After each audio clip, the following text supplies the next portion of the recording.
The worst day to start is tomorrow, because tomorrow is always a day away. The best day to start is yesterday, but if you didn't start yesterday, let's get going today. And to your point, it doesn't have to be real estate. It could be that aspiring entrepreneur.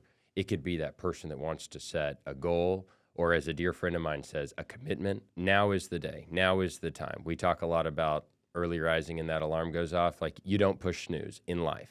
And if you push snooze when you wake up in the morning, you're going to push snooze in life. And so get going, set a plan, write it down, find people around you that'll hold you accountable, but you can never quit. You can never stop. You've got to go.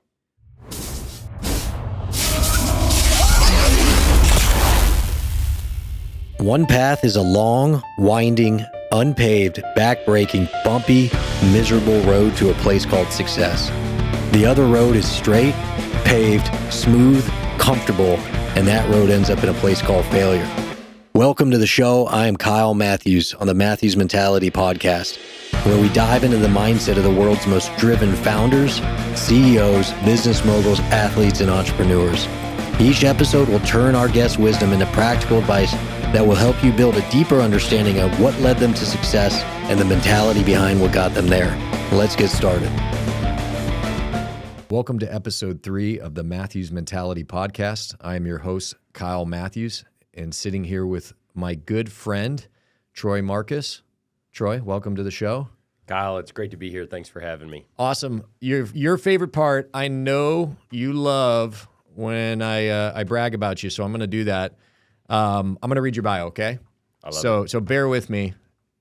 You probably wrote this. So Troy is the founder of Evergen Equity and has operated in varying capacities in the real estate industry over the last 17 years, overseeing in excess of $800 million of acquisitions, developments, and dispositions.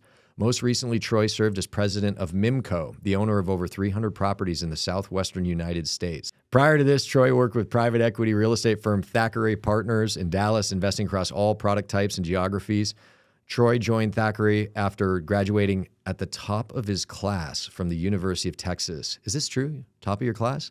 It is. It was a soft year of students, I suppose. So you're a nerd. I don't have many hobbies.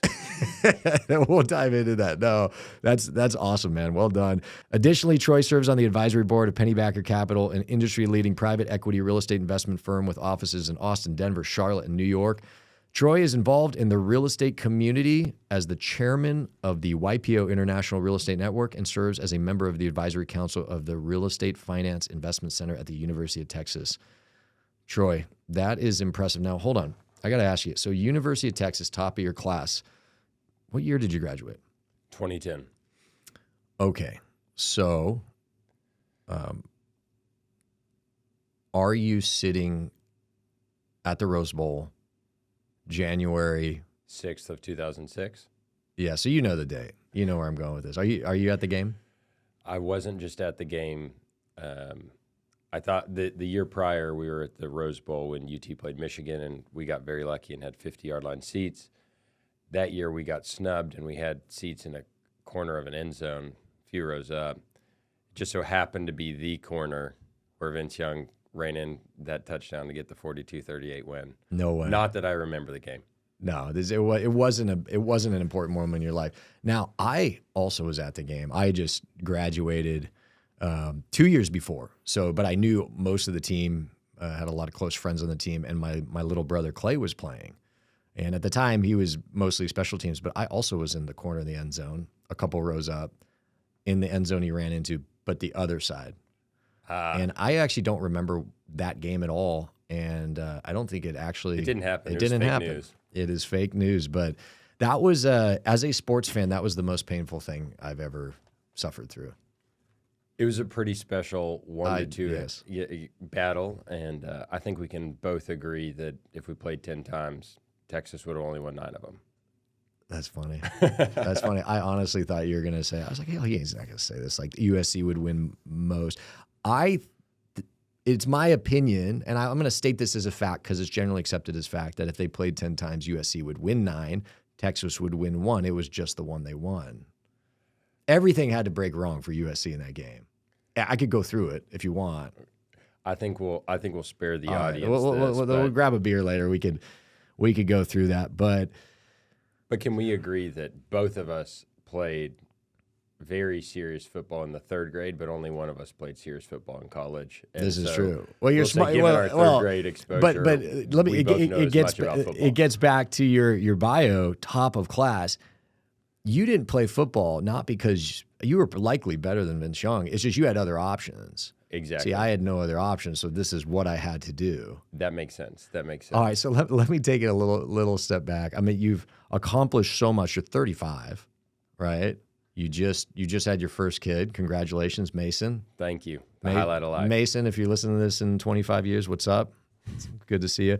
But here's my question. All right, so you graduate top of your class in Texas.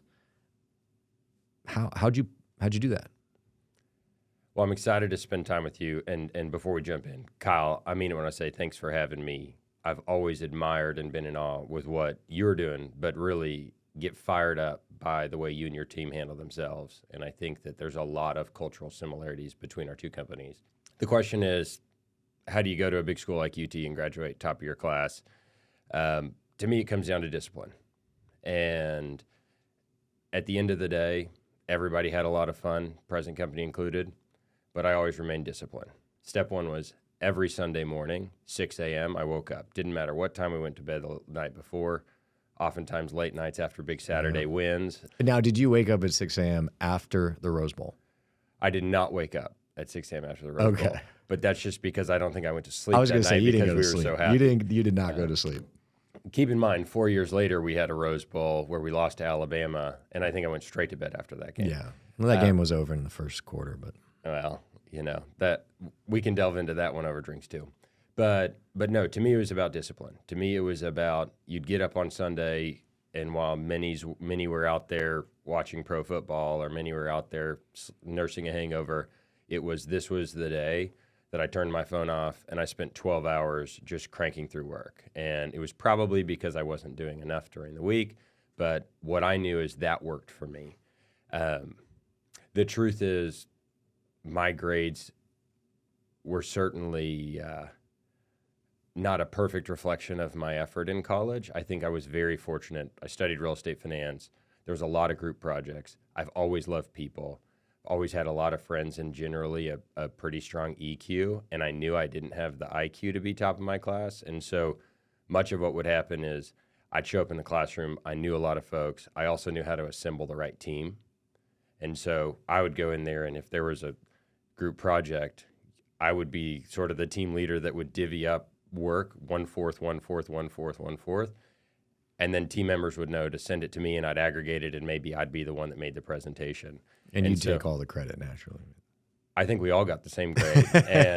But at the end of the day, everybody was able to add value in the area that they were strongest, and it proved to work out all right. Let me ask you, so you achieved this success in college. Let me take it back a little further, if you don't mind. And I always say, like, tell us your story. Has this discipline, personality, this focus and discipline, has this been you since you were as young as you can remember? Like, if I was sitting here talking to your parents and I said, hey, describe Troy to me as a 7-year-old kid, like, what were you like? So I think there's this conversation around nature versus nurture. Yes. And you and I have spent time talking about this as fathers, but also as leaders of team members and just as members of team. As it relates to nurture, I've always had this mindset of to he who much is given, much is expected. And I was given a lot because I was given the ability. I was born in the United States. I had access to great public school education, access to healthcare. I had 2 loving parents. And so I knew that I had an advantage that many in the world don't. Billions in the world didn't. I also grew up in a household where I had a father who had started a houseware business. He, early years of my life, he was international a couple 100 days a year. I mean, he was grinding, but when he was home, he was present. And I had a mother who was a homemaker who was equally impressive. She was very involved as a mother in our lives. She was also very involved in the community, the PTA president, the junior league president. And we spent a lot of time on weekends doing community service projects with the junior league. And it really ingrained in me how fortunate we were. And because of that, I knew there was no excuses. So what that did to me was really light a fire in me to make the most of the hand I was dealt.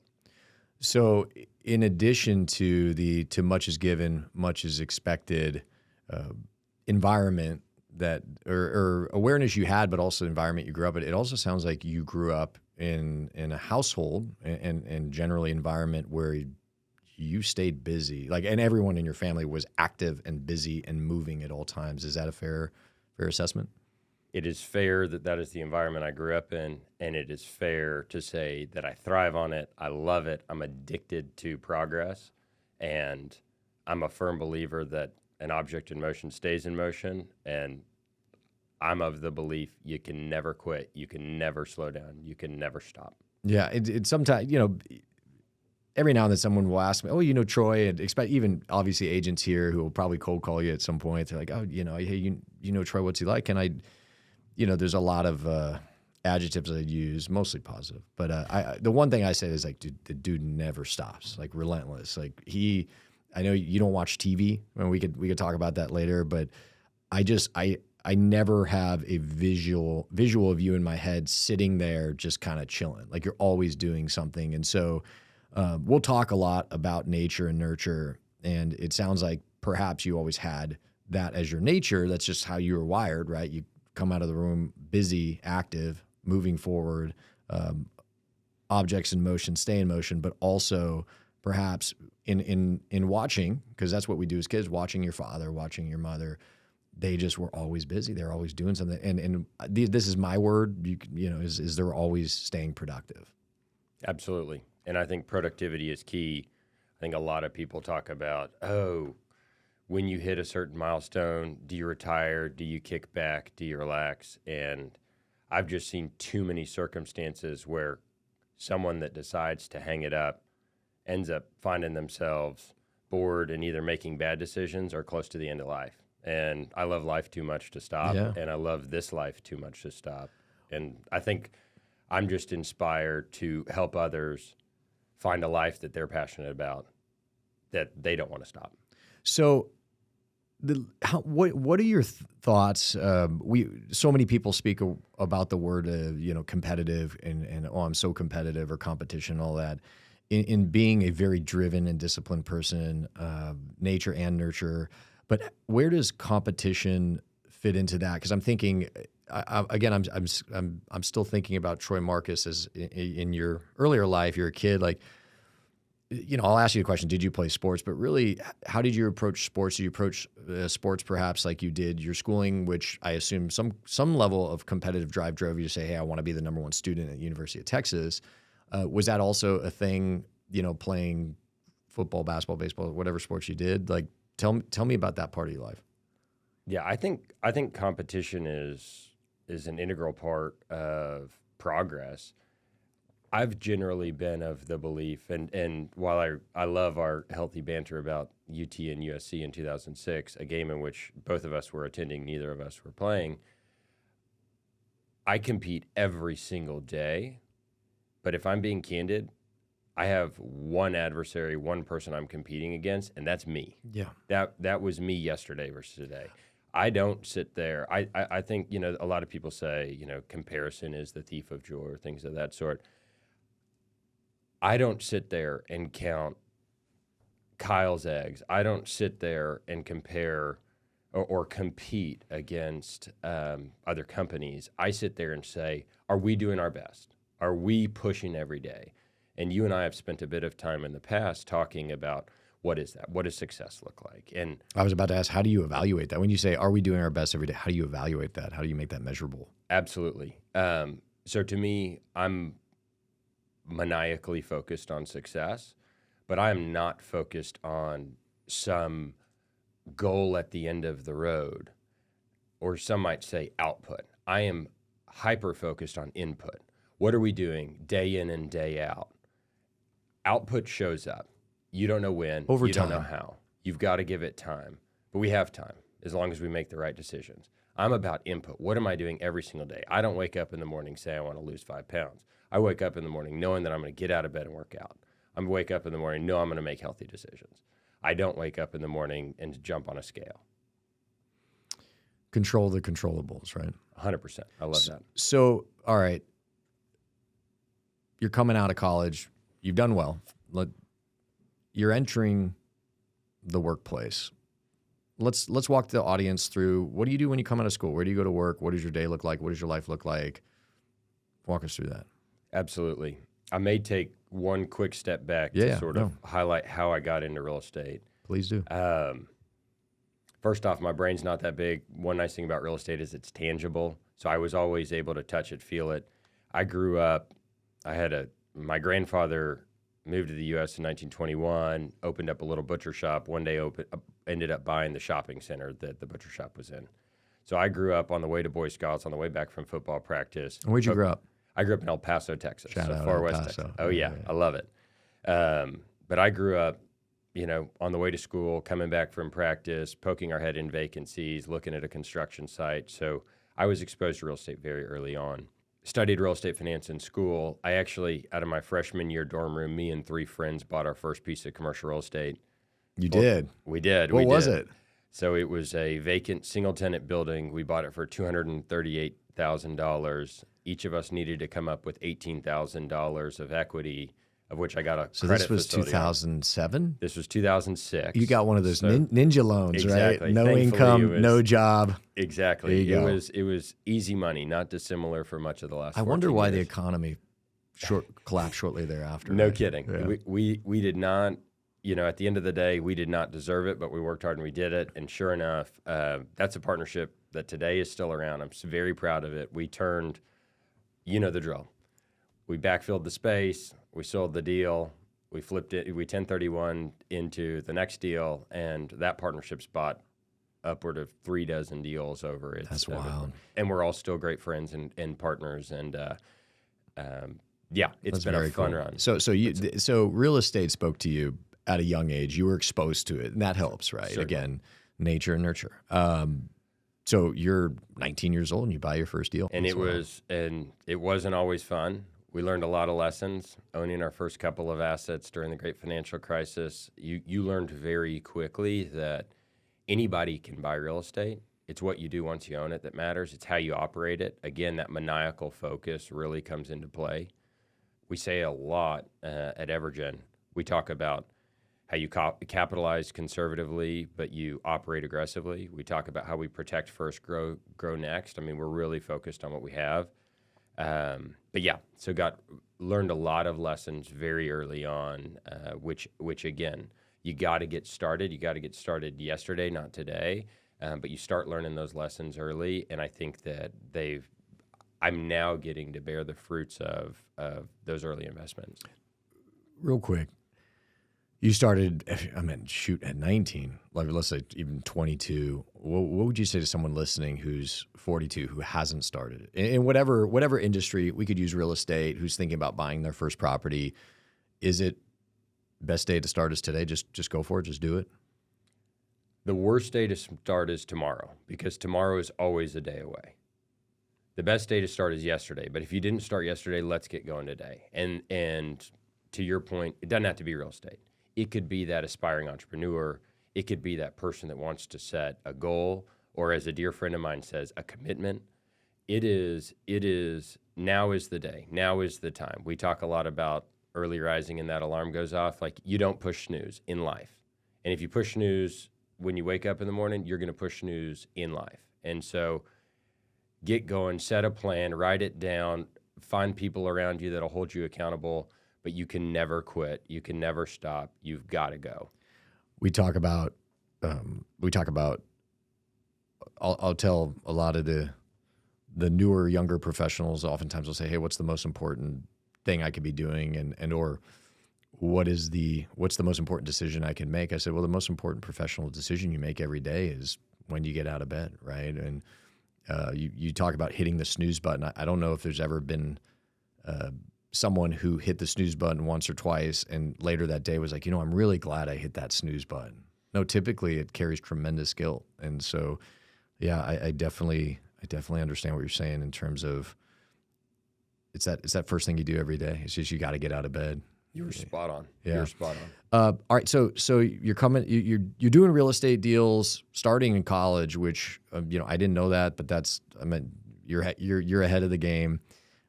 Your advice to anyone saying, "Hey, I didn't do that, but I want to either start my business or I want to buy a property or whatever it is in life, whatever that next step is." Let's just say it doesn't even have to be professionally. Personally, it's like the best day was yesterday. The next best day is today. The worst day is tomorrow. Walk us through. You're 19. You're buying a deal, and again, this relates to perhaps someone listening. Fear. It's fear. I know you very well. It's like there had to be moments where you were like, "What am I doing?" Like I'm afraid this is going to fail. I'm afraid I'm going to fail. I'm afraid this deal might not work. And someone listening might be saying, "Hey, that's great.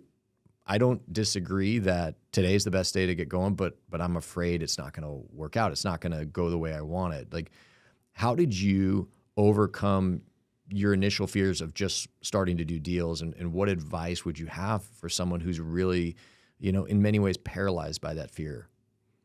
So there's two items you just hit on. One is fear. One is being paralyzed by fear. And the integral piece of that recipe that you didn't allude to was mentality. So everyone is fearful, and I validate fear. Allowing it to paralyze you is a different story, and it really comes back to how are you looking at things when you get out of bed, hopefully before you hit snooze. What is your mentality? You can look at every obstacle as an opportunity, or you can choose to use it as an excuse.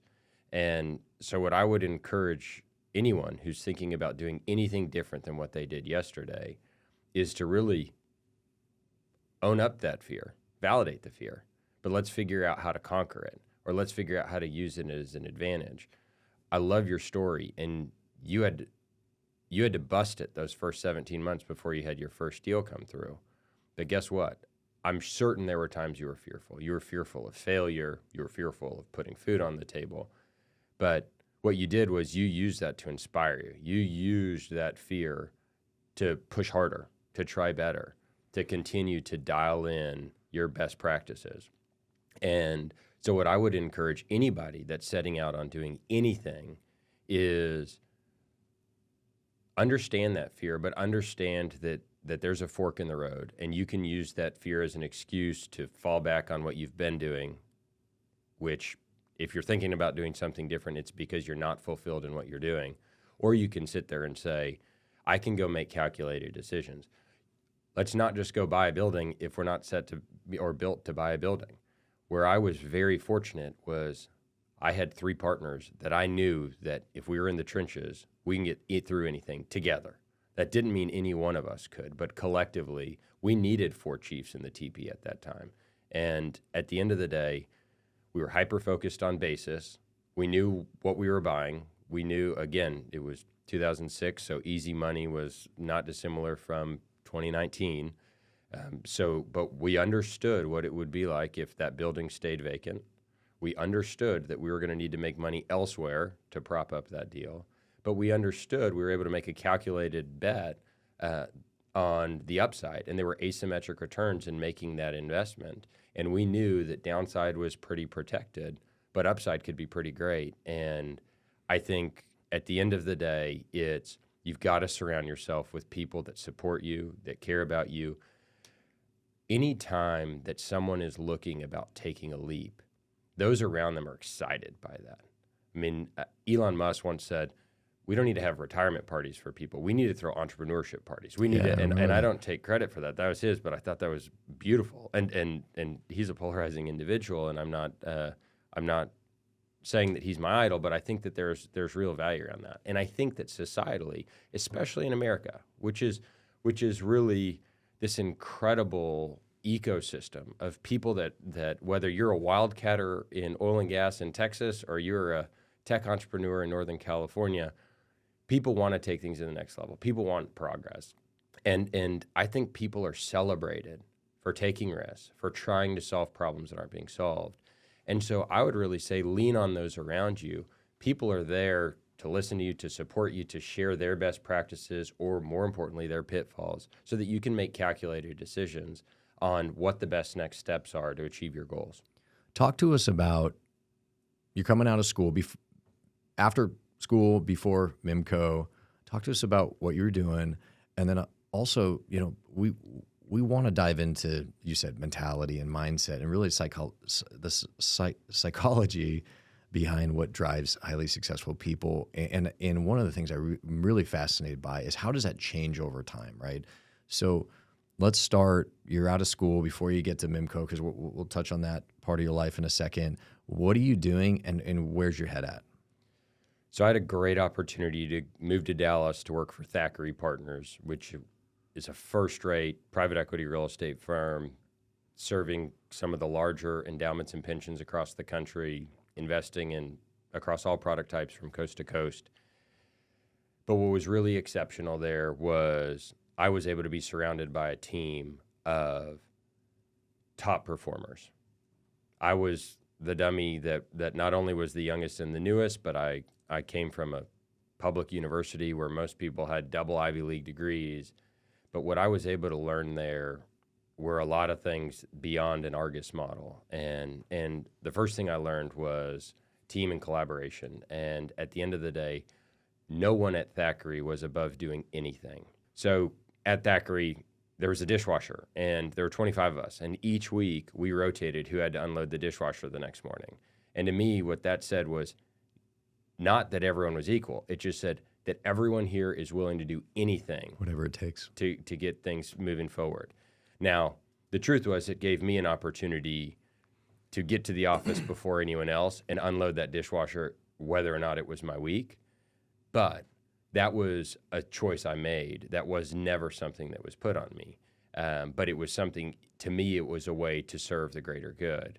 And in my mind, it was little lessons like that allowed me to build discipline that, at the end of the day, in my opinion, allowed me to succeed. Remind me later to talk to you, but I'll ask you not only what you did, but what anyone can do to stand out, right? Little things, because this is a big thing for me, but remind me to ask you that question. What were you working on day to day? Just very practical in the sense, like they said, all right, Troy, we're evaluating a portfolio of assets. What were you doing? Absolutely. So as a financial analyst, and again, this is where I learned a lot of the protect first, grow later. We were constantly deploying new funds, and so we were constantly underwriting all sorts of assets across many different markets. And so it was a lot of time on Excel. It was really understanding the numbers. We would spend some time on property, understanding not just the buildings, but how do tenants use the building? How do prospective tenants want to use the building? Really understanding the functionality, of each of these spaces. And then at the end of the day, we spent a lot of time underwriting and re-underwriting and understanding deviations from our plan on our existing portfolio. And to me, that's an area where many in the real estate business don't prioritize. And I think that at a time like today, which late April 2023, there's a lot of turmoil, and you're hearing about some of the biggest, most blue chip firms throwing the keys back.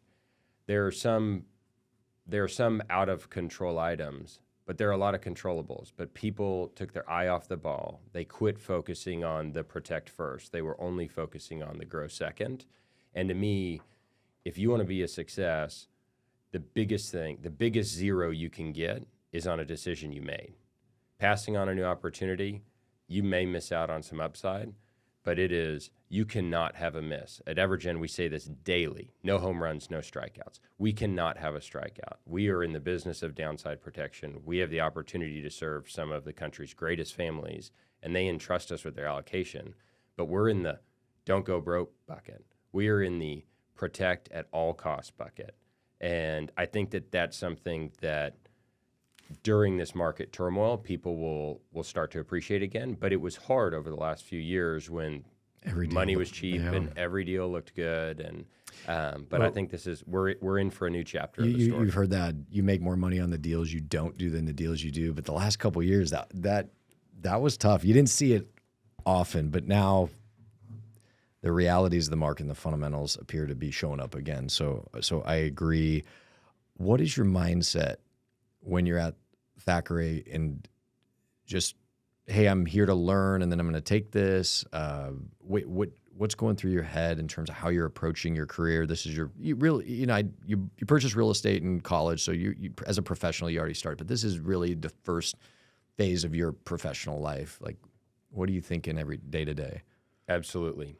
So in college, one thing I wasn't shy about was reaching out to alumni of different organizations that I was a part of. And one of those alumni once said something that was very profound to me, and I think about it regularly. He said, your 20s and 30s are about learning, 40s and 50s are about earning, and once you turn 60, you find ways to give it all away.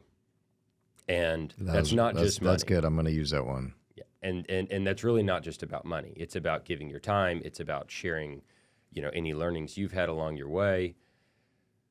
But so to me, I was hyper-focused on learning. And Thackeray gave me an incredible foundation because they taught us so much. They were maniacally focused on training and had an incredible training platform. They did an exceptional job of looping us into conversations and discussions that maybe we couldn't add value in, but they were focused on investing in us as individuals. And I know that this is an area that you and the Matthews team spend a lot of time on. But at the end of the day, I used that period in life to do everything I could to add value. But at the same time, I was a sponge. I learned everything. And I learned everything I could. I still have a lot to learn. But it was really an exceptional place to learn. And for better or worse, when you're a sponge, the only way to increase the amount of learning you can do is by the quantity of time you're willing to spend in learning environment. There you go. Yeah, I was going to ask, what did your life look like at that time? Like, what is the typical day in the life of Troy Marcus at that period of time? So there's this concept of work-life balance. There is. Tell me about this. Yeah, exactly. I focus more on life fulfillment, and that means things are a little more lopsided than sleep 8 hours, work 8 hours, play 8 hours. I knew at that phase in my life, it was about working. It was about learning. It was about investing in myself and investing anything I could to make the Thackeray team better. And so I stuck to a pretty tight schedule, up at 5, working out, did reading, was in the office at or before 7. On a normal day, we stayed till 7 or 8, but there were always a few nights a week where that could be much later. There were busy seasons. There were, heavy acquisition or disposition times. There was, big quarterly reports due. But to me, at the time, it was tough. I certainly had friends that were working 9 to 5s. They were certainly doing. Were they messaging you? Like, we talk about this here. They're going to be like, what are you doing, man? Why are you working so hard? Of course. And how did you handle that? Well, so something we talk a lot about at Evergen, but this has been something I've focused on throughout my life, is return on time. I was a salaried employee.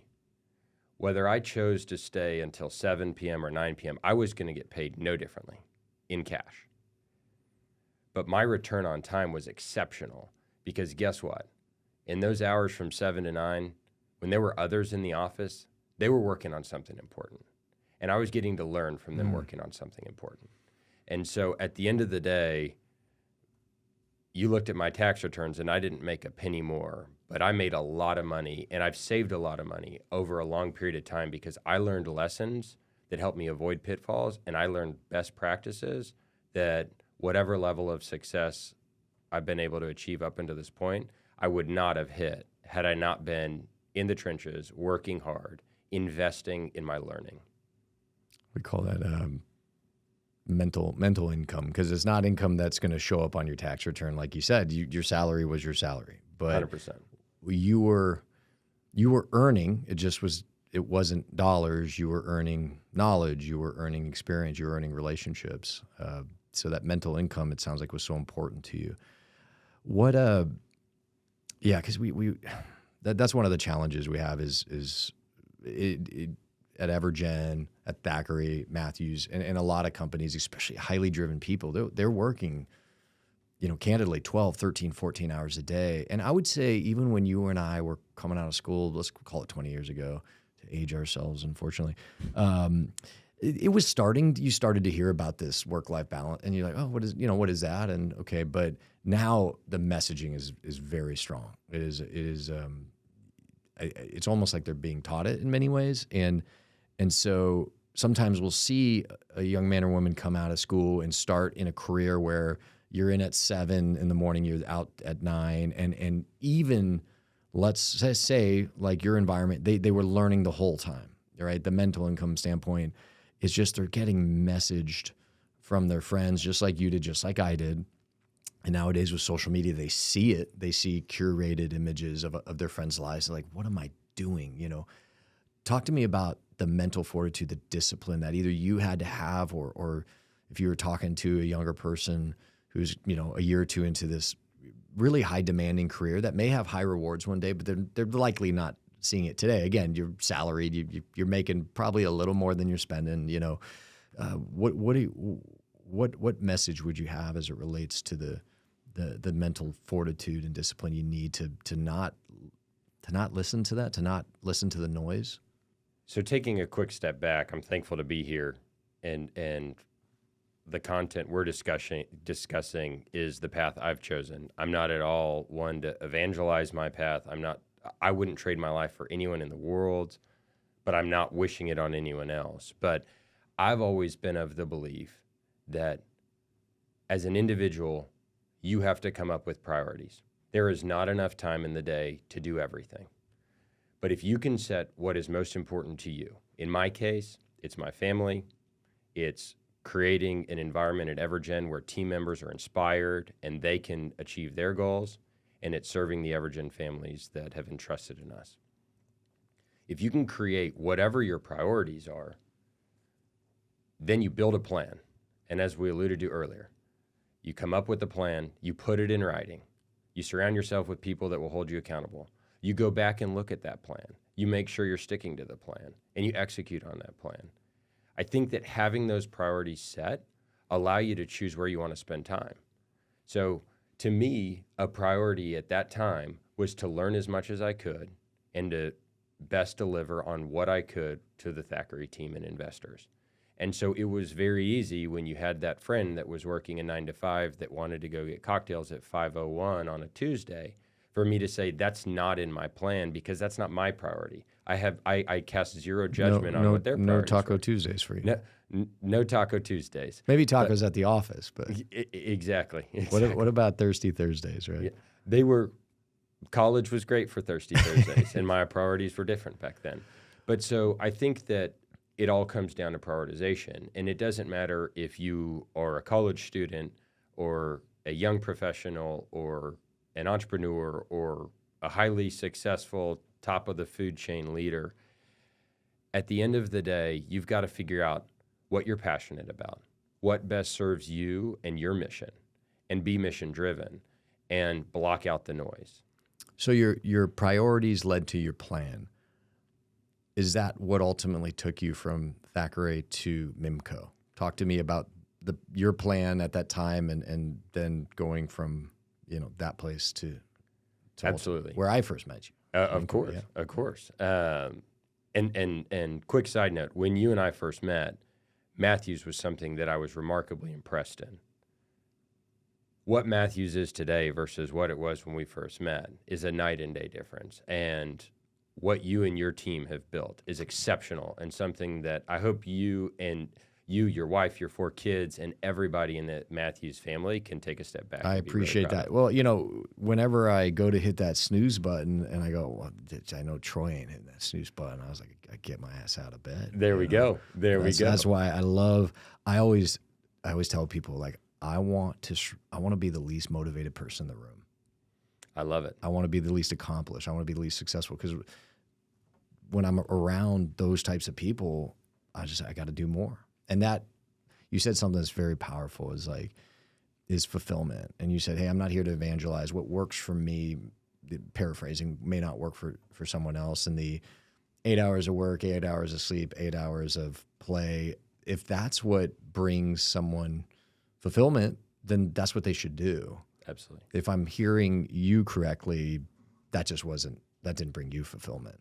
Exactly. So the fulfillment leads to setting priorities. Setting priorities leads to creating the plan. Creating the plan first brought you to Thackeray. How do you end up as the president of MIMCO? When I took the job at Thackeray, it was my dream job. Again, we were getting to serve incredible investors and work on really special projects. At the end of the day, I was called to this opportunity to serve a business that in a small way was started by my grandfather and then was being run by my uncle. And it was a really special time in this business in that MIMCO had built a great team of 11 folks that were really hardworking and mission-driven and really focused on serving retailers in El Paso, Texas. And there was this opportunity to really scale this business. And a lot of the hard work had been done to build out the team and systems good foundation for what it was. And it was really special to get to be a part of the journey that really built a team 5 times the size, multiple offices, team systems, processes for the next level, right? And so something special had been done when they took it from A to B, and getting to be on that journey from B to C was one of the greater journeys of my life, and an area that I was able to serve not just my family, but our investors, and most importantly, the team that subsequently grew and was strengthened along the way. And it was also a great opportunity. At Thackeray, we were investors. When I went to MIMCO's vertically integrated firm, the leasing agents and the property managers and the accounting team are all in-house. Construction management is in-house. So I really was able to learn and try to help dial in each part of the process that a principal and a developer takes part in. How many years were you there? I was there for a decade. And a decade. Wow. I was there for a decade. It was a really special journey. We went through the retail apocalypse in 2016-17. Oh, yeah. We went through COVID with 1,900 tenants asking for abatement. I think there's been 3 retail apocalypses since you and I have been in the business. GFC, the online, Amazon apocalypse, and then the COVID. Absolutely. But you definitely went through the last 2 at MIMCO. No, of course. And I will tell you, and we can talk as much or as little about this as you'd like, but I am very much a believer, and at Evergen, we invest across all product types. But I think that this is a really special time in retail. Not only is it... Which we were talking last night at dinner, which is comedy, because the retail industry has been getting beaten up for about 15 years, but the retail's like the darling. Exactly. It's great. Occupancy levels. We don't even know what to do. Rents at all-time highs. Yep. We've always been the ugly duckling, and now we've had to battle just to get to barely double-digit IRRs on investments, and it's watching multifamily, then industrial, even office had a run there. But yeah, this is great. I love it. I love it. Yeah, necessity retail. I mean, that you guys had a lot of that, and I think that really also now looking back, Monday morning quarterback, that was the right play. Especially during COVID, right? It was, and something I'm sure we'll spend some time talking about, but. By virtue of being focused in the Southwest, which was one of the regions that handled COVID in arguably a more responsible way, was hugely advantageous. And I know we'll spend some time talking about markets. When you got to MIMCO versus when you left, how did the portfolio change, grow? What in terms of your investment strategy, what did that look like? We went from a portfolio that was 92% in a single city to the minority of the portfolio was in said single city, which was El Paso. More than that, we quadrupled the size of the portfolio over that decade. But really, what was exceptional was really the topping up of the quality of the assets, and whether that was strengthening existing positions or culling the portfolio of some assets and really focusing on higher quality assets was all exceptional. And with that came diversification of tenant mix, while focusing on a certain niche and a certain product type. And to me, that was great. But the highlights far and away were the team. And even though I'm not day-to-day operating in MIMCO, still very close with the team, speak with them regularly, and thankful to be in their orbit. Now, I asked you, what is a day in the life of Jerome Marcus look like when you were at Thackeray? Now, what, if any, change now that you're president of this operating company, 300 plus assets? I think you got even more than that. What did your life look like? For better or worse, I'm boring. I still woke up at 5. First thing I did was read. Then I would work out. I'd be in the office early. I would stay later. Certainly. What does that mean? Early, later? Is it still 7:30 in the morning? Office is 7. 7. And MIMCO, I would probably leave earlier. Let's call it 7, and then would dial back in the evening, or plug back in the evening rather, kind of after dinner, things of that sort. Clearly, more of my time during the day was spent on the team and systems and processes versus financial underwriting, but which I naturally gravitate more towards strategy. But so it was a really special time in my career. I'll tell you, probably the biggest, and no one's road is up and to the right always, probably one of the learnings that I had kind of through adversity is, of course, there are tough times in anyone's life and anyone's business, but I really was forced to learn how to handle stress, and I was forced to learn it because I failed at it. And I went through a very deep, crummy time where I couldn't sleep. And I'd go to sleep, but I'd wake up in the middle of the night multiple times a night to check my email. You're constantly worried about things you can control, but also things you can't control. And I'm thankful in hindsight for that opportunity, because while it was very painful and I had sleep diagnosed insomnia and some really tough times, which led to, some brutal headaches and just general stresses on your body, it was a reminder that we're all human. It was a reminder that we all have to come back to prioritizing. And one thing I wasn't prioritizing was my health. And by remaining disciplined and tweaking some of my habits, I was able to dial in my life in a way that I could better handle stress. What were the habits that you had to tweak? Because you still were you're disciplined, you're working out and all that. Was it diet? Like, diet matters, but there are little things. How much water are you drinking before you go to bed, right? Because if you drink too much water before you go to bed, you're going to wake up in the middle of the night. And when you wake up in the middle of the night, you're going to start thinking about things. How much screen time do you have right before bed? Yeah. How much time do you spend on that heated email right before you go to sleep? How much time? So even to this day, I wake up at 5. First thing I do is spend 20 or 30 minutes looking at email. But when there are those emails that might be contentious, I make sure not to respond to them right away. I go and work out, and usually during that workout, I'm able to churn through my gut reaction and then, sort of go through the systems and processes to maybe come out with a more respectful response. I have a 24-hour rule. That's what helps me. I love that. But I think that there are minor changes that any of us can make in our life to get us onto that plan that prioritizes what's most important to us. And that was a period of time where I was forced to really come up with a new plan and tweak some of my habits so that I could focus on the end goal. I was going to ask, how did you break out of this sleep insomnia cycle? How did you get it to stop? Yeah, candidly, it was a longer, more drawn out process than I would have thought. I credit a lot of those around me, dear friends and family who you could see it, the bags under your eyes, you're not operating at 100% capacity. Energy levels. Exactly. And so people would force you to say, you know what, maybe you don't need to do the 6th work dinner of the week. Maybe you don't need to go on that just because trip. Maybe you don't need to make it to the 6th most important conference of the year. Host your 38th real estate conference. That's an addiction. I need to work on that. You're definitely the king of hosting those things. So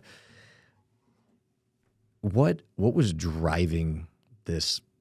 I know the email, we dipped our toe into fear.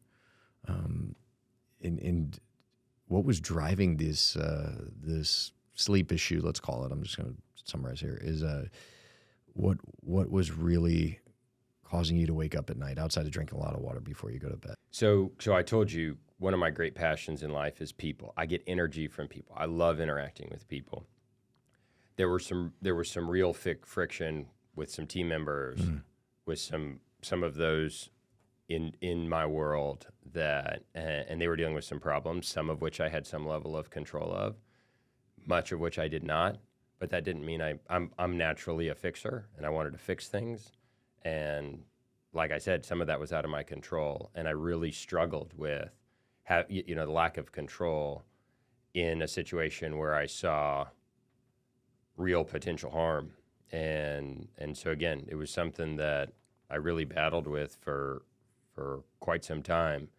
But once you learn to control what you can control, once you learn to focus on the inputs, I was able to really come to peace with the fact that as long as I was doing absolutely everything I could to strengthen, improve this situation, I needed to kind of come to peace with the fact that there would be some inputs I had no control over, and at the end of the day, those involved were going to get to choose the end result. And at MIMCO, in your opinion, did you eventually get the company to a place where you were able to perhaps eliminate, but definitely manage that friction that you had referenced and kind of put your fingerprints on the company to where that got better there? Oh, absolutely. Absolutely. And the MIMCO team right now and all involved are in a really great place.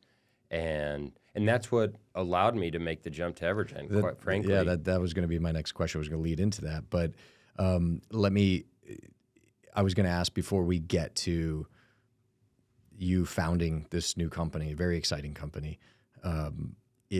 What would, in your opinion, what was the best, your greatest accomplishment in your time as president of MIMCO, or what was the one fingerprint you left on that company that you have the most fulfillment and satisfaction on?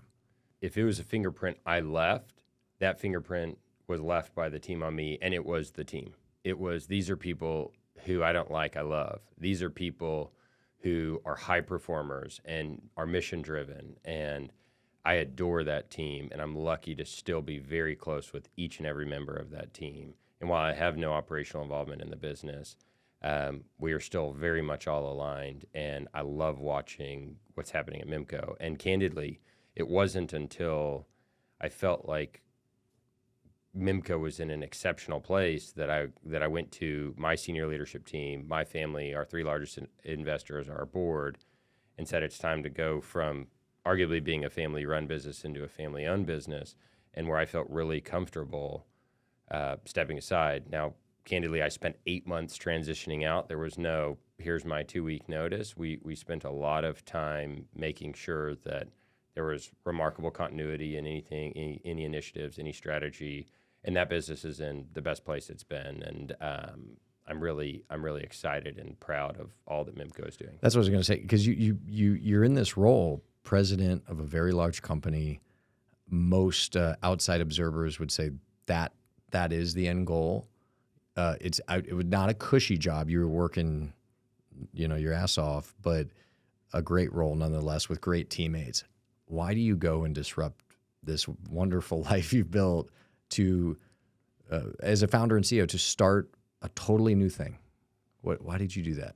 Again, at the end of the day, I think that I'm of the belief that we are in this world to progress. We're in this world to add value in ways that values are not being added. And I saw this glaring hole, and it's what Evergen solves, but I saw this glaring hole where you have these remarkable family offices who have made their wealth in something that isn't real estate. They know and want meaningful exposure, real allocation into real estate. But at the end of the day, given the check size they are writing, they are not getting the economics they deserve. They are not getting the white glove service they deserve. They are not getting the control and the governance that they deserve. And I felt like there was a way to, serve these families from an economic or a financial standpoint, But B, I think that something that real estate is really special about, and you and I alluded to this earlier, is that it's tangible. And in my opinion, as you start to think about the duration of some of the investment mandates from some of these larger family office, they aren't thinking about the 3 or 5 year traditional private equity cycle. They are thinking about decades and generations. And real estate is one of these unique asset classes that you can make generational bets in. And so I felt like this was a way to go serve some of the country's greatest families who had worked really hard to build what they had, in many cases, over multiple generations. And we could help them be a good steward of their capital by way of their real estate allocation. And they're thinking generationally because they've created wealth over generations. And if I'm in the same industry where the typical private equity model is IRR driven. We talked about this the other day, IRR driven. And so 3, 4, 5 years, as soon as the value is added or the value is realized or the value is, you get to the value, it's like, hey, sell this immediately, right? Because that's, the PE is motivated and that's their business. And so, fair play to them. It's motivated by getting to the carried interest. And while the deals, and we'll talk about this right now, the deals you guys are looking at, they may have a longer horizon. So go ahead. And again, I think traditional private equity and traditional private equity real estate serve many folks really well, particularly non-taxable pensions, endowments, but also the individuals who have worked really hard and have the ability to, on a discretionary basis, invest in a syndicated deal. But there's just this small sliver of the population that are writing real sizable checks but are taxable. And I'm not sure that the traditional private equity structure, where majority of the operator's compensation comes from carried interest, which is tied to IRR, which is tied to time, best serves these families. And so what we really do is we are focused on tax efficiency, we are focused on redeployment risk, we are focused on the compounding, and I think I may go on a quick tangent on compounding, because it was a note I wrote earlier. So as we were speaking about it, compounding is this ability for your equity to compound, for your equity to really grow on top of itself. And it's an incredibly powerful tool if you have staying power. But where I might pull us off for a second is, in our industry, we talk about compounding regularly. When we speak of compounding, we are talking about the compounding of dollars. I think that the concept of compounding is one of the greatest forces in our lives. And I think where I spend more time thinking about compounding is learning and your relationships. And so coming back to what are you doing coming out of school as a young professional or as you enter a new industry, is the sooner you start learning, the sooner you can grow on that learning. And what happens is it compounds, right? So if you start learning something when you're 18 versus 22 or 22 versus 42, you are building that foundation earlier, which means you can learn more over the period of time, and there's exponential growth. And the same goes for relationships. You and I had a wonderful dinner last night, but I think it was inspired by a great dinner we had 7 years ago. Yeah. But had we not had that dinner 7 years ago, we wouldn't be doing this today. And the number of relationships, but more important than the quantity of relationships, the quality of relationships, because of time, because of compounding of experiences together. And experiences aren't always good. You and I had some deep, dark, scary, tough talks when COVID broke out. And we didn't know which way was up in our businesses. But you know what? We grew closer together. And if you don't think that I'm sitting here feeling more invested in and care more about your wife and 4 children and the success of Matthews because of what we've been through, you're kidding yourselves. And so I think that we can spend as much time as we want talking about the compounding of one's equity. But I think that you don't have to have any money to start the compounding of learning. You don't have to have any money to start the compounding of relationships.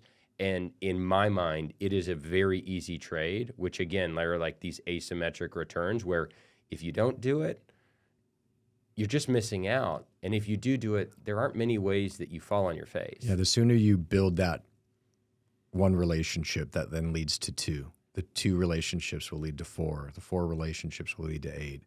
the sooner you start that relationship compounding. People talk all the time about networks, and it is incredibly important. But then the sooner you build a bigger network due to the compounding growth factor of relationships, not to mention the learning you had referenced. Let's talk COVID real quick. I remember our conversations. We had a handful because we were both running companies. We were roughly the same age, and it was a scary time. It was a scary time. How was that for you guys? How did you manage that in a leadership role? You can even reference the conversations we had. So it's people first, and COVID breaks out. It was unlike anything any of us not only had ever experienced, it was unlike anything any of us had really any exposure to or learnings around. And one area where I failed those in my orbit were I hadn't spent enough time studying up on the 1918 Spanish flu that I really wasn't prepared. And I thought you were top of your class, though. At the University of Texas, we didn't spend much time on that, at least not in the real estate program. But needless to say, priority one was how do you keep your team members safe? Priority two is how do you keep your tenants safe? Priority three was how do you keep your tenants in business? And priority four is how do you be a good member of the community? And very quickly, you had to mobilize getting team members out of the office because that's what we were told to do, making sure team members and their families were safe, making sure everyone had the ability to work remotely, making sure your tenants felt comforted by their landlord that we were partners in what was going on. Again, we were pretty fortunate with many of our assets being in the states of Arizona, Texas, and New Mexico, which opened up more quickly. That definitely helped. We were fortunate in that the pain and the struggles as it related to forced closures were certainly not the encumbrances that they were, and candidly still are in some markets where you still have eviction moratoriums. And here we are. Oh yeah, we have offices in those 3 years markets. later. It's very frustrating. And we get. For a whole nother segment, there's still a COVID emergency in Los Angeles. That might have ended recently, but yeah, that's a different podcast, the one on politics. But exactly. Yeah, no, I remember. I'll tell you one of the facets that I tell everyone this conversation, Troy. We're sitting in, and this was I'm going to say roughly May, maybe June of 2021. I think it was June 2021 because we had our summer class. I came to Austin. And I was doing a training in town, and every time I'm in town, I'm more or less, I never give you advance notice. Say, hey, I'm in Austin. I'm here for 8 hours. Let's grab a beer. And you're always so good to either meet up with me or I'll come over to your office. So thank you for that. I got to get better, more disciplined in advance notice. We're sitting there, and we're bouncing the ball around and sharing ideas and strategies and plans in terms of running companies and leadership. And again, because it's 12 months after the pandemic hit, but it's still a thing.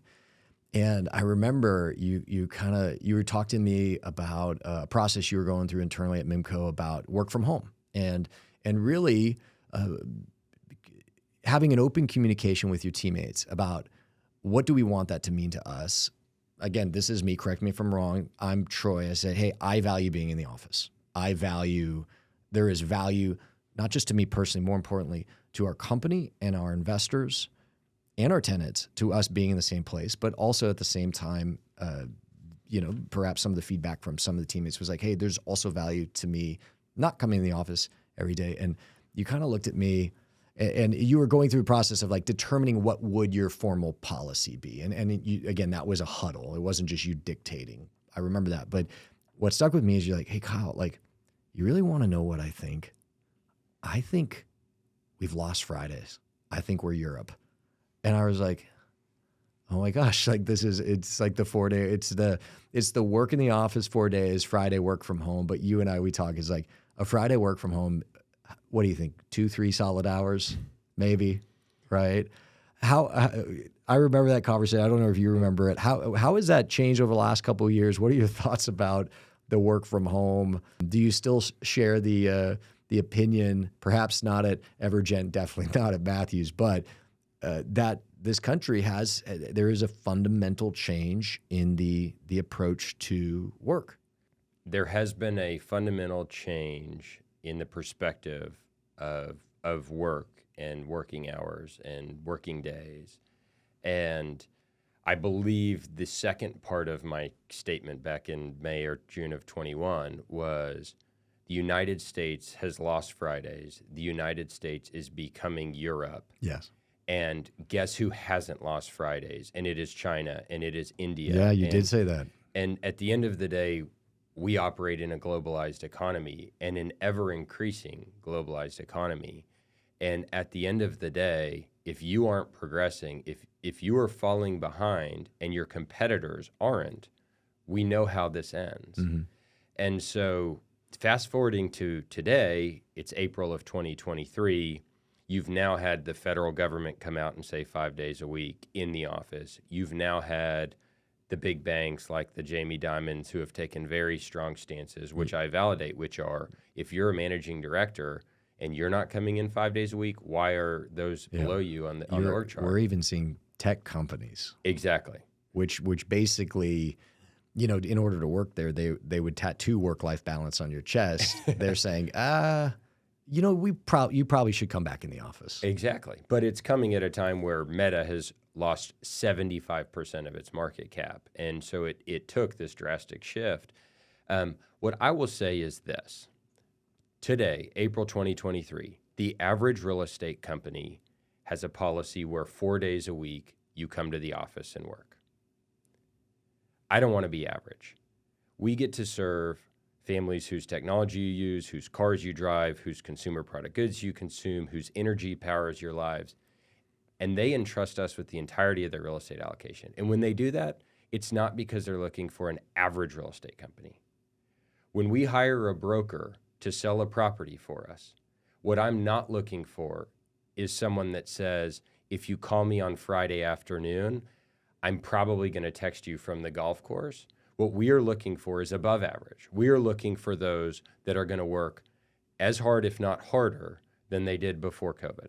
We're looking for people that are hyper-focused on delivering best-in-class service because that's what we owe to the families we serve. And that's what I owe to the Evergen team. And so at the end of the day, much like I'm not going to evangelize how I choose to lead my life, I'm not going to evangelize how Evergen chooses to use the office. But we are in the office on Monday mornings and Friday afternoon, and unless we're on the road getting to spend time with friends like you or on site with our properties, like we're at the desk. And that's because that's where I firmly believe not only can we best serve those that entrust us, but also that's where I think that we can build the culture. And that's where I think that we can not just educate and mentor, but really groom the next generation of leaders, because you can't mentor over a modem. At the end of the day, a young team member isn't going to ask their mentor that small question over a Slack, and they're not going to set aside a 5-minute time slot to ask that question on somebody's calendar. It happens in passing. And I think we as leaders owe it to our team members to create a platform where our team members can continually learn and continually grow. Yeah, we speak about mindsets and mentalities. There was a period of time, and perhaps it is ending, and I think I agree that would be a good thing, but where it was, if not encouraged, accepted, like, hey, you don't have to come in the office, you don't want to. And one of the fascinating things I witnessed in my role, and I would assume for you too, is it almost it eliminated a lot of noise or shined a light on the professionals who had a mindset like you do, or a mentality like you do, where you need to be successful. You're willing to put in the work. And when all of a sudden it got to this point where you don't have to, then you saw the people who kept showing up, not because they had to, not because everyone else was, because like, no, I'm not here because I have to be. I'm here because I want to be, because I want to be great. I want to learn. I want to compound my learning. I want to compound my relationships. I need to be successful. So I get that I don't have to be here, but I want to be here. I insist on being here. And that was one of the cool things, the really valuable things that came out of that COVID era as it relates to running a company, is you saw the people where when you actually gave them a choice, like, hey, you don't have to be here because this is what we're being told, for a very long period of time. I thought that was fascinating to see who was like, well, I know I don't have to be here, but I'm coming in.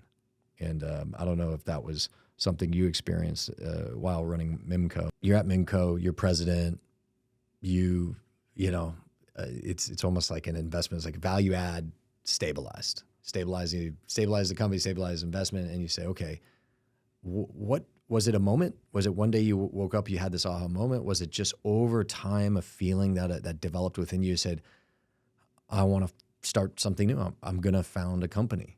Like, again, it gets back to that question. Like, you had a wonderful, wonderful position, and you said, nah, I'm going to do something different. And it was a wonderful position and a great firm.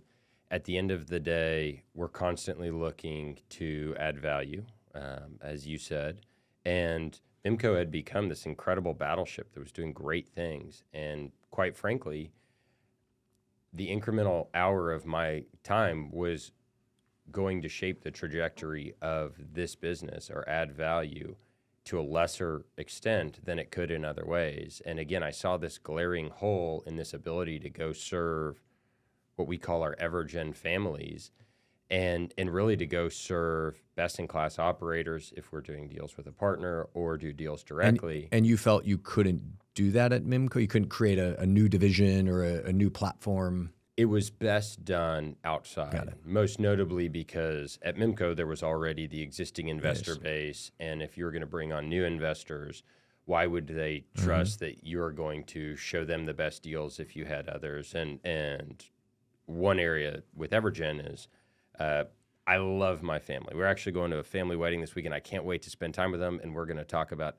everything but investor relations, which was not the case during the decade that I was at MIMCO.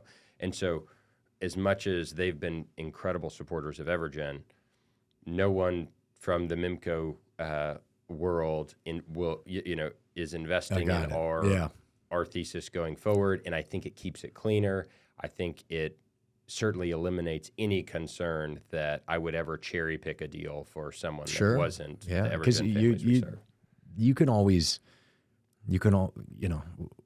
can always add more partners or more investors. We could always do something different in business, but you only have so much family, right? And if everything goes well, I talk about this a lot because Matthews is not a family business; it's just me, right?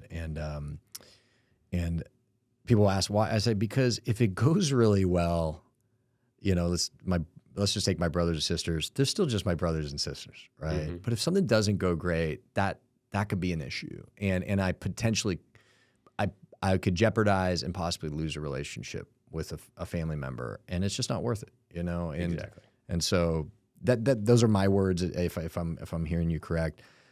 So walk us through the launch of this company. How's it going? So here we are 20 months in.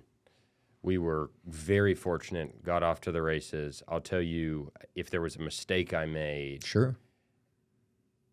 We made a lot of mistakes along the way. And in fact, if you look at the walls of my office, I frame all of our mistakes. I don't frame all of our wins because I want to learn. You put up frames? Oh, I put up frames. I put up frames of newspaper clippings that you got to send me a picture of this. Oh, absolutely. One of my favorites is, I remember early on, it was the first few months of Evergen, I go into a 1-hour meeting and I come out and I have like 3,800 missed emails in the 1 hour. I'm not that popular. But sure enough, somebody had hacked into our system and I got signed up for, the Russian Bowling Club email newsletter and, a few pharmaceuticals or whatnot. Yeah. And I remember coming out and I was like, this is part of the journey. And it's just like, let's remember it. I took a screenshot. I have it framed because there are times, and we were very fortunate and got out to the races fast. And we deployed hundreds and hundreds of millions of dollars very quickly for best-in-class families. And I feel great about everything we did. And sometimes you need a reminder that, like, we're still young. We're still hungry. You got to stay hungry. Nobody is better than anybody else. And at the end of the day, I think it's healthy for me to always see that there are ways to improve and to remember where you came from. I got one for you. Speaking of Russians, Okay. they could be Ukrainians. I don't know. And if this has not happened to you, and if you're listening, if you have a business, get ready. So they go to the website, they go to Matthews.com, they go to Evergen.com, and so they scrape the roster, and you're on there. It says founder and CEO, just like I am, and so then a lot of your personnel, it will have their contacts, emails or cell phone, and if not, they can find it, on the internet. And so at Matthews, it still happens to this day. It's so well known that they don't get us, but they'll text an employee. It says, hey, Susan, this is Kyle. I'm in a meeting. I need you to do me a favor real quick. This is a text they receive, and it shows up as Kyle Matthews, the name. Now, the number is not my number, Of course. okay? But it shows up as like, hey, it's Kyle. I'm in this really important meeting. I can't step out, but I need you to do me a favor. I'll explain later. I need you to go to CVS. I need you to buy a bunch of scratchers and just text me the number. And so imagine you're an employee, and again, this becomes more effective the bigger the organization, because if you like when you got at MIMCO, if there's 11 people, they'd be like, well, I'll just go down to the office. I know what meetings he's in. If he's not, okay, it's easier to figure out. But anyway, they started hitting our people, and they're like, well, if Kyle's asking me to do this, I want to do that. And they go down and they buy, 300, 500, 700. One of our people got hit for $8,000. Oh my goodness. $8,000. So here I am. It's a startup. I'm the founder. It's my money. There's no outside investors. There's no, venture capitalists. And, this is a couple years in, and my CFO comes to me and is like, hey, so-and-so got scammed. And it had already started to circulate within the company, like, hey, this is happening. Don't listen. Don't believe this. It's not Kyle. All right. Mm-hmm. Well, $8,000. What am I going to do? I'm going to say, sorry, And so it's an expense we had to take. So then I'm going to have to frame this, right? We very aggressively in writing, proactively messaged to our entire company, like, this is the scam. This is how it's going to look. By the way, here's 10 different examples we've saved. Please don't do this. And even then, it still happens occasionally, just not to that level. But yeah, those Russians, man, they're nonstop. It's so true. It's so true. And that's part of the journey. Well, they got a war to fund, and so all right. What is your day? And then I'm going to touch on personal life in a second. But what is your day-to-day like now? And one point I'll hit on is one of the big mistakes I made in building out this business was I didn't appreciate how big the addressable market was as it related to families we could serve. And where that was great is we've never had a project that we couldn't capitalize. We have a lot of families that have really entrusted in us. But early on, we didn't build the team big enough for what we needed to do. So scale. And so at the end of the day, I'm really proud of the quote-unquote product that we delivered, because it was white glove service at all times, but it meant a lot later nights, all the weekends, all team members, all hands on deck, all of the time. And so being where we are now and being at a business that is still young but mature enough to know we're out of the woods, we're going to make it. You're going to survive. We've done some great things. We're doing some great things. We could not have done that had the early team members of Evergen not have absolute buy-in. And when I say Evergen team members, it's really them and their families, right? Because when they were working late, that meant someone wasn't coming home as early. When they were spending a weekend with us, that meant somebody wasn't at the park with the kids. When they were, and so at the end of the day, I'm just so proud to be on this journey alongside our Evergen team members. And I'm sitting here, but everybody on the team deserves to be in this room because they really leaned in. They've really been dedicated to serving our families. And at the end of the day, that's what gets me fired up every day. I know it's not public, so I'm not going to talk numbers, but I know you guys crushed on the fundraising, and it's almost like maybe you underestimated the capability, right? And then you had this scale in terms of dry powder, but perhaps not the number of personnel and the infrastructure needed, and that led to stress, right? Stress test, stress on everyone those first 12 months, but you guys made it through, and No, you're proud of that. absolutely. And then I'll tell you, in the last 7 months, we really haven't done a whole lot of new stuff. Well, right? there's The not markets have been crazy. unfortunately, there's not a ton to do here and there, but this is, I say, like, you drive by enough farms out here in Tennessee, and it's a farm becomes like a metaphor for life, but for business is there's a time of the year where nothing's growing, but you're planting, you're tilling the dirt, you're fertilizing, you're getting the soil ready, and you're planting seeds, and it looks like nothing's happening, but in many ways that's the most important time of the year. Absolutely. And right now, when there aren't a lot of deals happening for an investment platform like yours, a brokerage company like Matthews, is like this I would argue is the most important. This is when the plant is that you're planting the seeds, you're tilling the soil, you're working your farm area, so that when the sun comes back out, because it always does, we all grow like crazy. Exactly. What advice would you have for someone looking to start a business? And it could be a company. Again, my experience on a brokerage side is a broker is a business of one, but anyone who's ultimately choosing a life of entrepreneurship, where whether it's you call it eat what you kill, or there's no ceiling but there's no floor, what do they need to be prepared for? What guidance based on your experience would you have? Like, what warning would you have for them? Like, if what you've gone, because again, Thackeray, you stepped into a fully built, well-oiled machine. MIMCO, very much built. You came in and to the best of your abilities made improvements and took that from there. But Evergen, I mean, it's you're the founder. It started from nothing. What advice would you have for anyone listening in who's starting a business or starting in a career where they're almost like their own business, typically a sales commission role? Don't do it if you don't believe in yourself. I think that the best Evergen team member that gets no credit is my wife, Leslie. At the end of the day, if you don't have buy-in from those that you live with, those that you are shoulder to shoulder in life with, you're never going to succeed, because it takes incredible sacrifice. It takes incredible shifting of priorities to make sure that the seeds are getting planted, so to speak, in this business. And many times you've talked about your girlfriend turned wife and how much she supported you as you went out to start your own thing, as you've scaled this. And there are, as much as we'd like to pretend you leave the office and you forget about work and you're hyper-focused on home, and then you leave, it's my work and my family blend together. And I've had such a supportive wife in this business we are building together.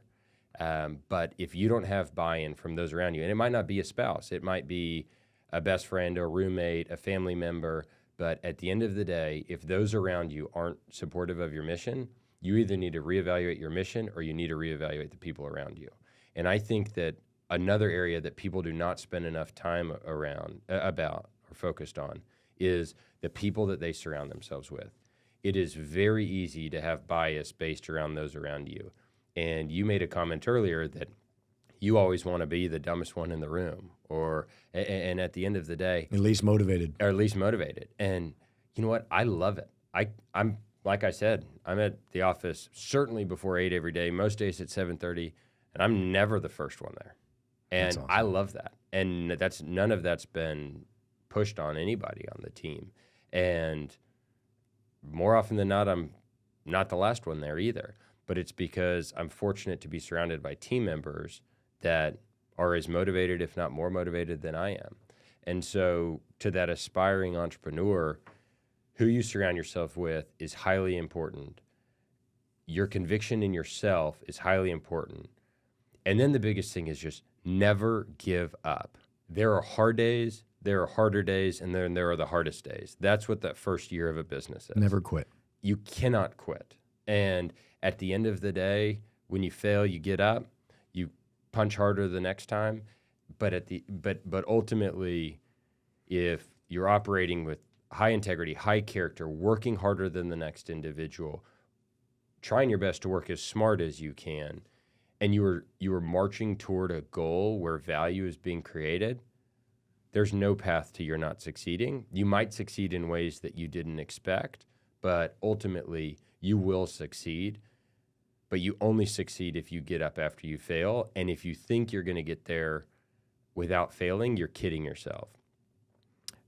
You're touching on success. What, in your opinion, because you have built relationships and or had exposure to a lot of successful people across many industries. We were having dinner last night and we were talking. It wasn't just real estate. What has been your observation about a common mentality or common mindset, like a thread in the high achievers that you've met? Just one thing where you're like, you know what, everyone's different, everyone's personality quirks, everyone's background and even industry they're in could be different. But here's one thing that seems to be pretty consistent across all the highly successful high achievers that you've run into. And again, you and I are lucky to have great friends Yes. in different industries, some more IQ, some more EQ. Some are athletes with neither, but exactly. No, at the end of the day, to me, time and time again, that common thread, it's grit, it's tenacity, it's jumping back up, it's not pushing the snooze button. It is people that are relentless and unwilling to fail, and and unwilling to quit after failure is probably a better way. They fail, but they get back up. They all have dealt with hard times. They all have arguably dealt with more hard times than easy times. But it is this hyper mission-driven focus on getting better and getting better every day. And, you know, I love the word success because we should all aspire for it. But I hate this thought that success is the finish line, and once you get there, you're done. I think that you can succeed every day before you hit said finish line, and I think that if you quit after you've made it across the finish line, you're a failure because you spent so much time investing to hit some goal, and then all of a sudden you throw the towel in. So to me, I think that you can be successful, again, by focusing on your inputs, not that output. Is grit, mental toughness, is that, because we touched on nature versus nurture, and I think we came to a place where there's agreement. It's both. Absolutely. What about someone who's like, hey, yes, I want to be successful, but I want to achieve XYZ goal, but I don't know if I would describe myself as having the grit, or I don't maybe have this experience to draw from earlier in my life where I had to overcome adversity. Is grit, mental toughness, is that something that they can train? Is that something they can develop? And how would they go about doing that? Absolutely. So, in my opinion, anybody can be successful. Whether you grew up in the United States or an emerging country, whether you grew up with two loving parents or in a home that's different. In my opinion, at the end of the day, it comes back down to how are you behaving each and every day. It is consistency. It is not, I'm going to work really hard on my diet 4 days a week and cheat on 3. It is not, I'm going to push snooze only 3 times a week and not 7. To me, it is day in and day out being consistent and day in, day out being disciplined. And anyone can focus on being disciplined. It certainly comes easier to some than others, but anyone can be disciplined. And quite frankly, I think to those that it's more difficult, they get a better cherry at the end. They get a better award because they know they overcame. Yeah, there's greater harder satisfaction, obstacle, right? fulfillment, because they knew it wasn't something that came easy to them. Exactly, and so it was a true accomplishment. So to me, many of those that have the greatest grit have come from what some might say was the most inferior of the environment, right, or background. But there are plenty that you and I both know that had no adversity, and they still have the grit. They still have that tenacity. They still have the ability to go get creative when things are tough. They still have that mentality that says, I see this obstacle, and I'm taking it as a challenge and an opportunity, and I'm not going to use this as my excuse. And to me, everyone gets to make that decision every day. And to steal words from a man much smarter than me that's sitting across from me, they get to choose every morning if I'm going to push snooze, if I'm going to hop out of bed. But more than that, they get to choose what is my mentality when I get out of bed? And you know, I joke often that people say, oh, they woke up on the wrong side of the bed. Like, there's only one side of the bed. There's only one option. You don't give yourself the opportunity to snooze. You don't give yourself the opportunity to come out of bed in a negative mindset, because only you control that. But if you can sit there and lean in and say, I'm gonna go out of my way and try really hard and put forth effort to force upon myself this lens that is not going to say everything is pretty and easy, but it's overcomable. It is a challenge. It is not impossible. To me, that becomes that theme that I see time and time again from some of the most not successful, but most fulfilled people out there. And you start, and just 24 hours at a time. Absolutely. Conversely, what is the most common characteristic, mentality of the people who haven't achieved the success they want, or they failed? And I don't know how to put this lightly, is they're not where they want to be in life.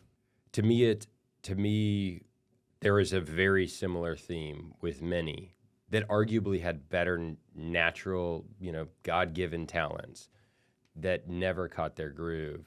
Maybe had a deck that was stacked in their favor, never have found a place of fulfillment or success. And to me, people use money as a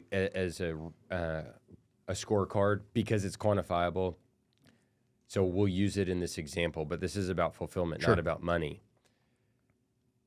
I wish the words get rich quick never existed, right? Get rich slow, get fulfilled slow.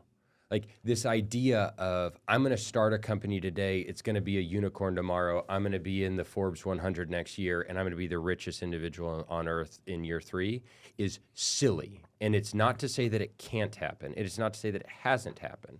But statistically, the odds are beyond improbable. So let's quit thinking about that. Let's go back to your example of the plantation. Let's make decisions day in and day out that are investments. And an area that societally I worry is there's this thought that many of our generation and those below, which is this like instant gratification. The culture. To me, if you're not willing to put in the work and make the investment and do the work when people aren't watching and do the work that isn't going to pay off for days or weeks or months or maybe not years or decades, you're never going to get that fulfillment. And so to me, there's so many people we come across that have been given everything as it relates to talent or a platform to succeed, but aren't fulfilled. And every time it's because they want to do the shortcut, they want to get it quicker, they don't want to put in as much work as their comp set, let alone more work. And so to me, that's like a glaring observation that I have high conviction in. Yeah, we see it in our industry as someone, oftentimes they're coming out of college and they do grind and they go hard and they're doing 13, 14-hour days and they do it for like 12 months. And then we call it the valley of despair. They go down in the valley of despair and they never come out. And it's 12 months for them is like, 20% of their adult life at this point. But they're like, well, I've been doing this for 12 months. Why am I not rich? Where's all the business? And you're like, look, you've been grinding. That's great. But it is not a get rich quick business. It's not going to be a get rich quick company. It's going to be the unicorn. I love that line. Get rich slow. Zach, we're going to have to use that somewhere. Get rich slow.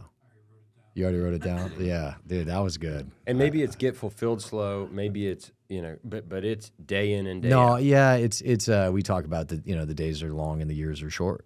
And it's not saying, hey, don't go full speed. It's like you have to. It's really managing expectations. It's like if you come into starting a company or you're a company of one in an entrepreneurial role and your expectations are, hey, I'm gonna go hard for 24 months and then I'm gonna have this big exit and then I'm gonna have this big life.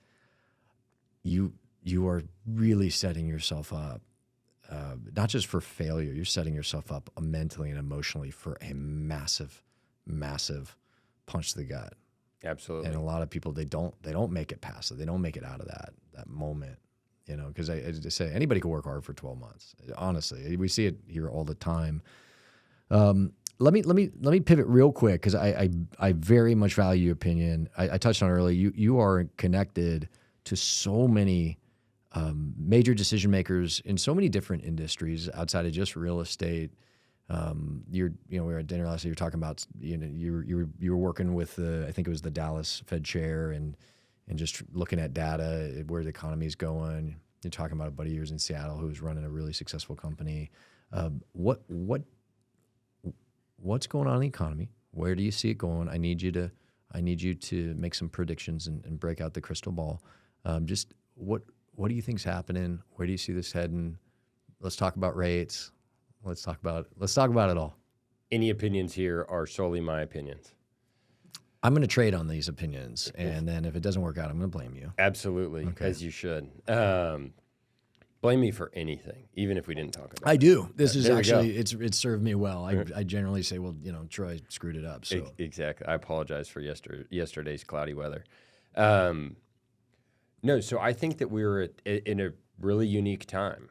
Many people say, is this the opportunity of a lifetime to invest? I think this could be a really interesting opportunity to invest. I don't think it's the opportunity of a lifetime. I think it's the opportunity of a cycle, right? And we live in a cyclical economy. This is a cyclical industry. This just feels like a time where we are closer to the trough than we were to the peak. And assuming that you capitalize things conservatively, you should be able to, and you make the right decisions with the right basis, you should be able to one day be holding on to something that is more valuable than it is today. And probably what I foresee will be pretty choppy waters ahead. Love them or hate them, the Fed chair, Jerome Powell, has done an exceptional job, in my opinion, of walking us through his decision-making and, candidly, giving us the cheat sheet to the test on what their plans are. So next week, the Fed's going to meet. I don't know anything you don't know, but if he continues to do what he's done, which is tell us what he's going to do, there's going to be a rate hike next week, and people shouldn't be surprised by it. He has absolutely messaged to us that they want to see unemployment move up to 4%. They've said that for a year. For better or worse, I don't think anyone fully appreciated what printing trillions and trillions of dollars would do. Yeah. And so unemployment continues to hover at 3.5%. Who would have guessed, right? And so, well, a lot of the retail properties have benefited. Absolutely. I mean, everybody has been. You and I were at dinner last night. Everyone. Every table was full. Everybody was ordering wine. I mean, there is. What we know is that's also Nash Vegas, baby. That's true. That's true. And we will spend a few minutes talking about markets because I do think there's a tale of two cities playing out in this country and across the globe. Talk about Chicago. We can definitely talk about cities that continue to be their worst enemy. But at the end of the day, I think that the focus is on inflation. Inflation isn't near the 2% target. They know they need to hit employment, or said differently, increase unemployment or have more people without a job. So to do that, they will continue to raise rates. The market view is that there's going to be a rate hike in May, and then if you start to look at forward yield curves, people start to think rates actually start to come down in the back half of the year. My opinion is that's silly. I think that we should expect a certain rate hike in May. Our internal models, everything we're underwriting, has at least 2 additional quarter point rate hikes. And that takes us to 550 to 575? Exactly. Okay. And at the end of the day, I think that this is what needs to happen to get inflation to an area where it's not going to, quite frankly, drown out the poor. And we are living in a society where there is a tale of two cities or two worlds, and we need to find a way to take care of all Americans. And sky-high inflation does not do that. And so I think that the Fed said they're going to break some things 6 weeks ago. A couple banks broke. We've got more to go. I thought they did a good job coming out and calming things down. They did, because at the end of the day, the banking industry is built on confidence and trust. Yeah. And there were 72 hours where people did not have confidence and trust. And so their backstopping SVB was important and Signature was important. I think that systemically we have to figure it out. The FDIC cannot insure all banks, certainly not banks much bigger than SVB. And so we've got to figure out a way to instill trust in the system while not having the government fully backstop any bank that's making bad decisions. There's a moral hazard there over time. Absolutely. Where they're like, well, if no one's going to lose anything, then let's take more risk. Everyone should take the same, duration risk that SVB did. So point being, I think in the short to medium term, there's going to be more pain, more volatility. I think that we would call that headwinds. I think that you can then make, and those are headwinds in the macroeconomy, and you layer on geopolitical risk, i.e. China and tensions in and around Taiwan.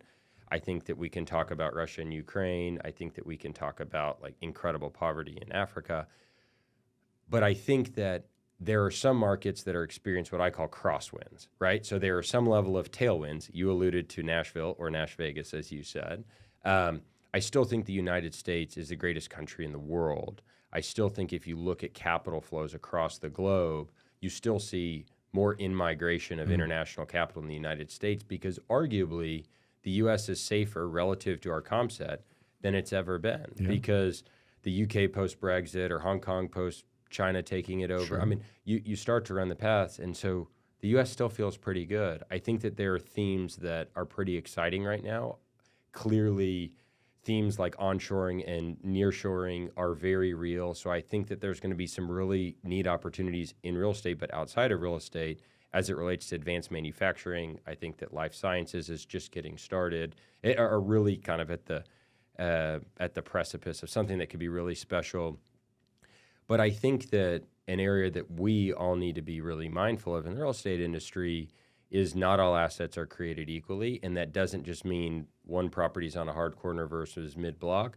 I think that there are some real policy decisions being made at the local and state levels of certain cities and counties and states that will lead to greater winners and losers. You alluded to Chicago. We were talking last night at dinner about Chicago, and for the audience, we were talking about how much we love the city of Chicago. It's one of my favorite cities to visit, especially between the months of May and October. In fact, I'm going to head up this October to check out the SC Notre Dame game. So I'm excited for that. But we were just talking about a recent election that took place, mayor. The voters came out and voted. Chicago has a population below what it was in 1980. You've seen many of them on the streets of Nashville, right? People that lived in Chicago, loved Chicago, but they were forced out. And at the end of the day, and they doubled down on this. They doubled down on this, and they doubled down on taxing employers more. They doubled down on less support for first responders. They doubled down, and at the end of the day, the voters are really starting to vote with their feet. And you look at, we spend a ton of time focused on data. You look at U-Haul data. How many people are moving out of Chicago? How many people are moving in? Here's the answer to the test. Nobody's moving in. But it's not just Chicago. It's San Francisco's very concerning right now. And what a special city. Well, geographically, the weather, I grew up, technology. I spent a lot of time as a kid in Southern California and going up to the Bay, and it's such a gorgeous city. But we would go up at SC. It was called the Weekender. And yeah, I couldn't go up when I was playing, but after, a couple of years after, and it was so cool. I loved that city. Well, it was so much fun, and it's got issues. Of course. I live in Austin. You live in Nashville, both markets that are in vogue right now.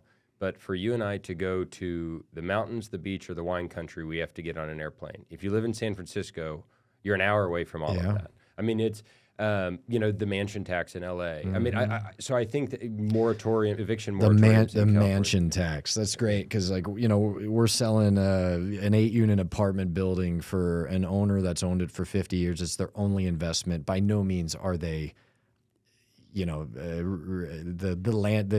caricature of the greedy land baron. And now they're paying this crazy tax, and it's called a mansion tax. And this is, we're selling an 8-unit apartment building. Of course, and they might have bought it for $7 million and selling it for a loss at $6 million, and they're still paying the tax. It doesn't matter. So I think that we need to be really thoughtful right now in periods of turmoil in the markets we're picking, the submarkets we're picking, the intersections we're picking, the tenants we're picking, because there will be winners and losers. But at the end of the day, I think something that you and I share is both of our teams are hyper-focused on data, and we really spend a lot of time thinking about trends. And this isn't rocket science. And at the end of the day, we are absolutely able to make decisions where our downside is protected if you focus on capitalizing conservatively. This is your opinion, but I'm going to ask, is the economy being a clock, right? And the economic cycle, because you said earlier, and I agree, we are in a cyclical economy. 12 being the bottom. Okay. Where are we on the clock?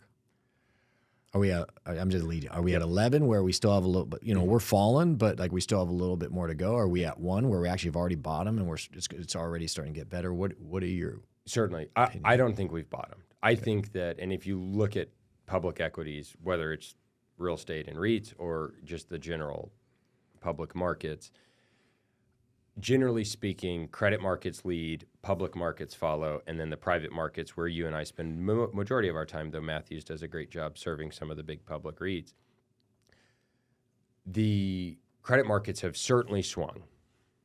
Public markets have certainly been beat up. I don't think beat up badly enough. I still think the market is pricing in this Goldilocks scenario with this super soft landing, and I just don't see it. And more than anything, I think that the odds of being wrong on that bet are just so much higher than the likelihood that could be right.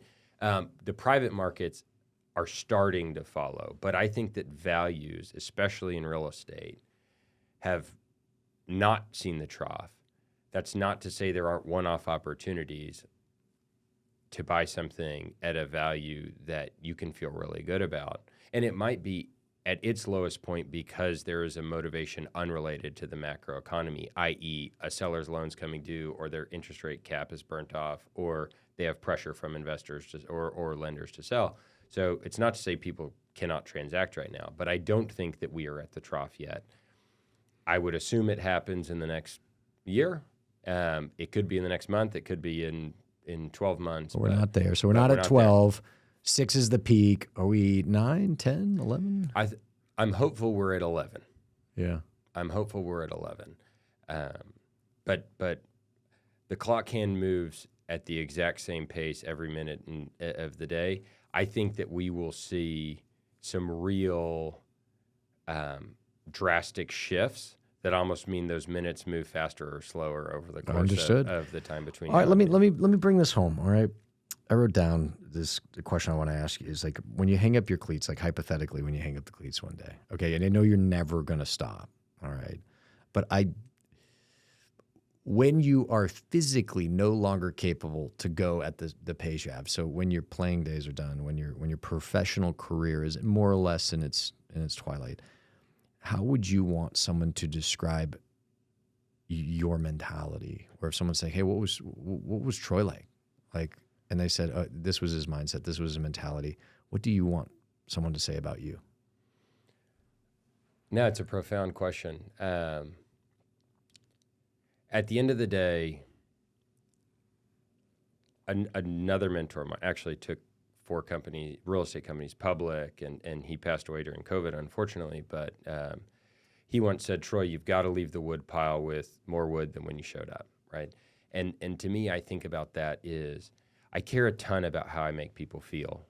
And that doesn't mean I always need to leave them laughing, or it doesn't mean I always need to leave them smiling. That means I want, when I leave them, for them to be inspired, or for them to be one step closer to whatever their goal is, right? And again, that could be all work, it could be all play, it could be all sleep, it could be, all family or friends or hobbies or what have you. But so to me, it's how do we inspire people to be their best selves? How do we inspire people to constantly want to progress and constantly want to get better and constantly compete against the person they were the day before? And so to me, I think that is what I want to leave behind. It's how did you impact others on this journey? Some people say it's about the end result. Some people say it's about the journey that got you to that end result. To me, I like both of those stories, but the story I live is it's not about the end result. It's not about the journey that you're on. It's actually about the people you're with on that journey. And to me, I love people, and I always want to leave people in a better place than they were beforehand. And so that's a real focus of mine. And I think that's why as I think about how I spend time, whether it is mentoring up and coming leaders, or it's collaborating with peers like you, or it's serving those that came before, at the end of the day, I think there's just a part of my heart that is about serving. And I was in a conversation like this a month or so ago, and they had asked me, if you weren't in real estate, what would you do? It'd be like, I want to be a teacher. Like I want to teach, and maybe it's in a formal academic capacity, or maybe it's not, but it's how do we leave the people in our lives and the people in the communities in which we love in a better place? Well, you very much, in the role you're at, you are a teacher, or you can be. I mean, I teach what not to do. Well, you have, I meant, yeah, you have a wall with a bunch of mistakes. I mean, clearly you're not good at your job. Exactly. No. Well, I'm definitely a learner. That's right. I mean, we have to be. No, I mean, you teach people every day. You teach me. I've learned a lot from you, and I look forward to continuing to learn from you, Troy. I can't thank you enough for coming out to Nash Vegas and spending some time. I had a lovely dinner, and I look forward to seeing you in Austin sometime soon. But again, thanks for coming out. This was great. I really enjoyed this. No, thank you for the time. Thank you for the friendship and partnership. You too. Then we go back